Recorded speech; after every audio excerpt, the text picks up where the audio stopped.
महाशिवरात्रीचा उपवास येत आहे. तर उपवास म्हणजे काय? मनाचं शुद्धीकरण जसं केलं जातं तसंच आपल्या शरीराचं देखील शुद्धीकरण करणं गरजेचं आहे. त्यासाठी हा उपवास असतो, जो पूर्वीच्या काळापासून हा चालत आलेला आहे. तर या दिवशी आपलं खाणं पिणं कसं असलं पाहिजे? तर सकाळी उठल्यावर तुम्ही गरम पाणी प्या. त्याच्यानंतर नाश्त्यामध्ये तुम्ही फळं खा. जे सिजनेबल फ्रूट असतील ते फळं तुम्ही खाऊ शकतात. नंतर तुम्ही दुपारच्या जेवणामध्ये साबुदाणे खिचडी जी असते ती वापरू नका. त्याच्याने खूप साऱ्या कॅलरीज वाढतात. तर त्या जागेवर आपण साबुदाण्याची खीर घेऊ शकतो. साबुदाणा पिठाचं थोडंसं थालीपीठ घेऊ शकतो. मिक्स उपवासाचं थालीपीठ असतं ते दह्यासोबत तुम्ही हे खाऊ शकतात. नंतर तुम्हाला 4 वाजता भूक लागली तर तुम्ही ड्रायफ्रुट्स खा.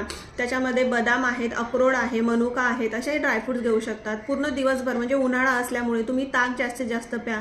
लिंबाचा रस घ्या आणि डायबिटीज असेल तर थोडासाच उसाचा रस घ्या. जास्त नका घेऊ. छोटा ग्लास असतो तेवढा उसाचा रस तुम्ही घ्या. आणि रात्रीच्या जेवणामध्ये आपण मखाण्याची खीर खाऊ शकतो, रताळ्याचे शिरा बनवून खाऊ शकतो. अशा पद्धतीने आपला हा दिवसभराचा